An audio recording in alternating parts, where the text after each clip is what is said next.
Over the summer, 20-year-old Angelina Gonzalez took her last breath on the cold, hard asphalt of Saltaire's parking lot. We are getting a call of a possible overdose that occurred last night at the Raves. That same night, a 28-year-old man would fall from an overpass, his body coming to rest on I-80. He might have survived the tumble if not for the vehicles traveling freeway speed. We've had a few fatalities along this roadway as a result of people consuming illegal drugs and alcohol at this event. Although the two who died that night did not know each other, they had one thing in common. They were at Saltaire to have a good time at the DOS Energy Festival, a rave similar to this one.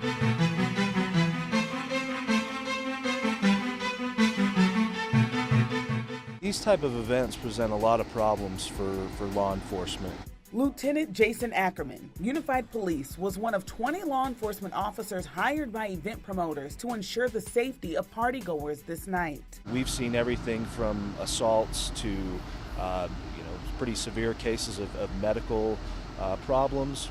We've seen sexual assaults. We've seen overdoses and really all those things of that nature.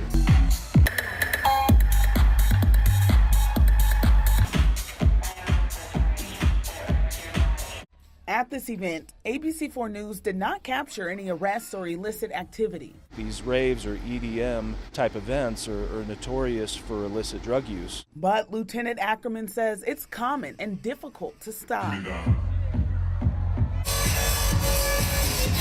put this many people in close proximity, and you have dim lights and strobe lights and those type of effects.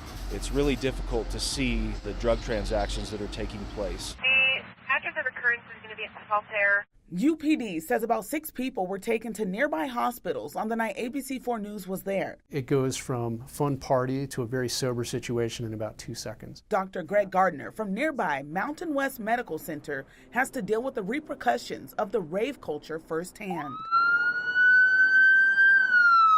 Dropped off by a friend at the ER this morning at 5 o'clock. They get dropped off, and there's usually a gaggle of friends behind them all freaked out that Johnny's not breathing anymore because they didn't think that this was going to happen. Dr. Gardner says most of the patients he treats from raves have OD'd on club drugs like ecstasy, GHB, LSD, cocaine, mushrooms, and more. You don't know what it is that you put into your body.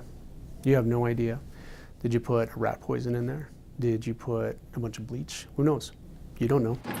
I've had people that believe that demons are trying to eat them. Clear. I've had people that don't know where they're at. Just taking acid, Molly. I've had people that are seeing things that really aren't there. Low GCS of 10. Completely gripped in fear, shaking in a bed, just terrorized by something that you can't tell what it is. It's some scary stuff. Sergeant Nick Street with Utah Highway Patrol says the dangers of these events extends to nearby highways. There have been occasions, in fact, I've experienced myself, where you pull over an impaired motorist and the people in the car are so impaired they don't realize that one of their passengers is ODing.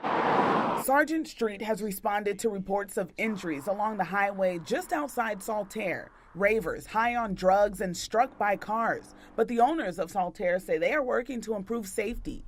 In a statement sent to ABC4 News, they say in part, Saltaire has always taken measures to provide a safe and secure environment for all of our events.